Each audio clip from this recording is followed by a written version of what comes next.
बार फरमाते हैं नहीं, मैं अब वापस जाने का फैसला कर चुका हूँ, मुझे बड़ा दुख दिया इन्होंने।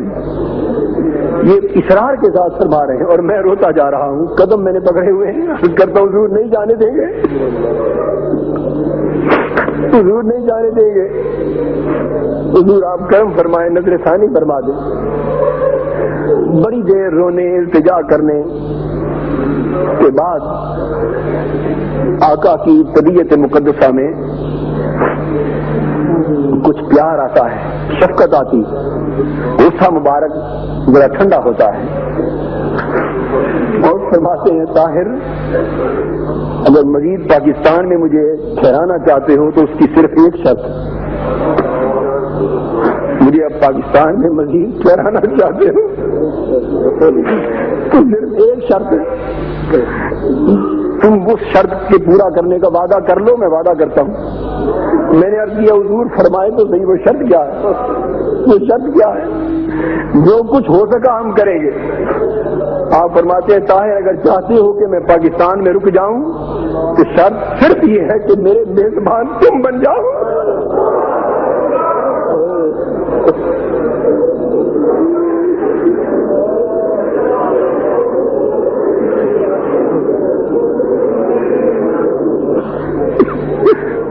करता हूँ आका, मुझे इनकार नहीं, बड़ी आदत है पर मैं इस काबिल का,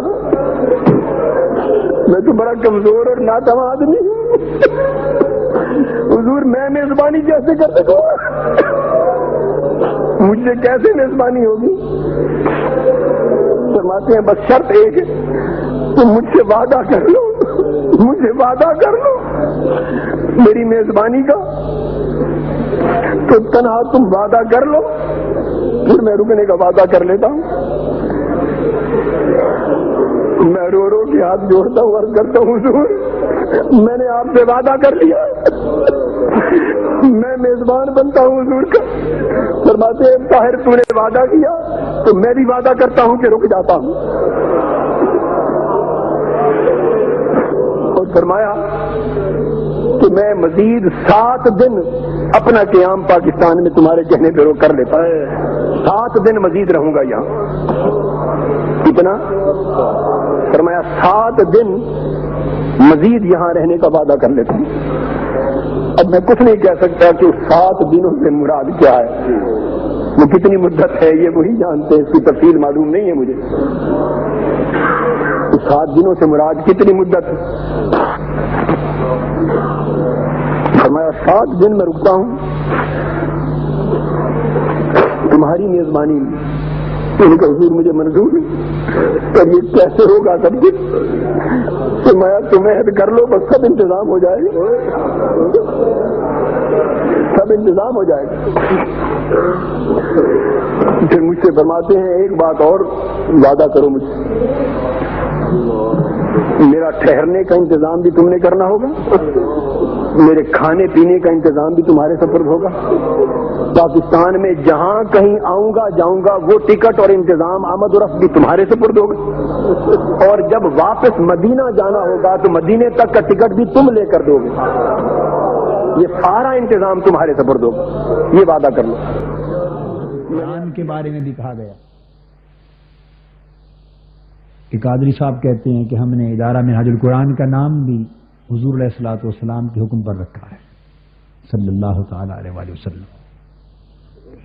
ऐसे मामलात में उम्मत को हुजूर अलैहिस्सलातु वस्सलाम को हुक्म देना चाहें तो बसूरत ख्वाब दे सकते हैं, मगर वाकया ये है कि हमने ये कभी नहीं कहा और न ये कभी समझा है।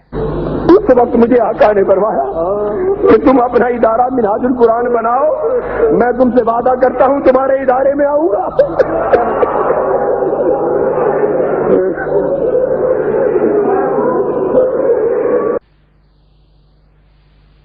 इसके लिए भी हमने 20, 25, 24 नाम चुने थे कुरान मजीद से 1980 की बात, और चुनते चुनते बिलाखिर मिनहाजुल कुरान का नाम तजवीज किया। इस नाम का कोई ताल्लुक बिशारत से किसी ख्वाब से न था, न कभी कहा है न कभी समझा। मुझे मुस्तफा के नालैन की कसम, नालैन मुस्तफा की कसम, कोई मुनकर है खड़ा हो जाए اور مجھے کہے جو دیکھنا چاہتا ہے دکھا دیتا ہے. اور نہ ہی کرامت کا دعویٰ کیا. میں تو گنہگار آدمی ہوں، میں نے تو زندگی میں کبھی دعویٰ کرامت کا نہ کیا، نہ میں صاحب کرامت ہوں. میں تو گنہگار، سیاہکار، ذلیل و خوار، بیکار سا آدمی ہوں. اللہ کی عزت کی قسم دعویٰ تو دور کی بات ہے، گمان بھی کبھی نہیں آیا تھا. میں عالم رویا میں، خواب میں، عالم رویا میں اللہ کی عزت کی قسم، تاجدار کائنات کے نالین پاک کی قسم، عالم رویا میں 9 سال تک امام اعظم و حنیفہ سے پڑھا ہوں. ان کا قلم نہیں ملا. ڈاکٹر طاہر القادری صاحب کا یہ جو کلپ آپ لوگوں نے سنا، اس کلپ کے اندر میں زیادہ تبصرہ نہیں کرنا چاہتا، صرف 3 باتیں ایسی بتاؤں گا جن کے اندر تضاد پایا جاتا ہے. آپ کے شیخ الاسلام ڈاکٹر طاہر القادری صاحب سب سے پہلی بات یہ فرماتے ہیں کہ نبی کریم صلی اللہ علیہ وسلم نے مجھ سے فرمایا کہ طاہر میں صرف تمہارے پاس ٹھہرنا چاہتا ہوں، میں کسی کے پاس نہیں جانا چاہتا. پھر فرمایا کہ میرے کھانے پینے کا خرچہ وہ تمہارے اوپر ہوگا، میں لاہور جہاں کہیں بھی جاؤں گا اس کے اخراجات بھی تم نے اٹھانے ہیں. تو بتائیے، ایک طرف یہ دعویٰ ہے کہ نبی کریم صلی اللہ علیہ وسلم ہر جگہ حاضر و ناظر ہیں، اور ایک جگہ یہ دعویٰ ہے کہ میں جہاں کہیں بھی جاؤں گا اس کے اخراجات تمہارے ذمے ہیں. کیا یہ واضح تضاد نہیں ہے؟ کیونکہ آپ الاسلام اگر ہر جگہ حاضر و ناظر ہیں تو پھر جانے کا فائدہ کیا ہے، جانے کی ضرورت کیا ہے؟ تو یہ تضاد ہے ڈاکٹر صاحب کی اس بات کے اندر. دوسرا تضاد یہ ہے کہ ڈاکٹر صاحب سے کسی نے کہا کہ بھئی آپ نے اپنا ادارہ منہاج القرآن، کیا یہ بھی نبی کریم صلی اللہ علیہ وسلم کے فرمان کی وجہ سے رکھا؟ تو صاف انکار کر دیا کہ میں نے کبھی دعویٰ نہیں کیا کہ یہ بھی میں نے آپ صلی اللہ علیہ وسلم کے فرمان کی وجہ سے اور بشارت کی وجہ سے رکھا. اور اسی کلپ کے اندر آگے جا کر فرماتے ہیں کہ آپ صلی اللہ علیہ وسلم میرے خواب میں آئے اور مجھ سے فرمایا کہ طاہر تم اپنے ادارے کا نام میں تمہارے ادارے منہاج القرآن کے اندر آؤں گا، تم اپنا ادارہ منہاج القرآن بناؤ. یہ بھی تضاد ہے. اور تیسری بات جو ڈاکٹر صاحب کرتے ہیں کہ میں نے کبھی کرامت کا دعویٰ نہیں کیا، اسی کلپ کے اندر موجود ہے، میں نے کبھی کرامت کا دعویٰ نہیں کیا، میری تو یہ اوقات بھی نہیں ہے. اور اسی کلپ کے اندر یہ بھی کہتے ہیں جو میرے خواب کا انکار کرے وہ مجمع کے اندر کھڑا ہو جائے، میں اس کو بالحقیقت نبی کریم صلی اللہ علیہ وسلم کی زیارت کروا سکتا ہوں. تو پورے کلپ کے اندر شیخ الاسلام صاحب کا تضاد موجود ہے.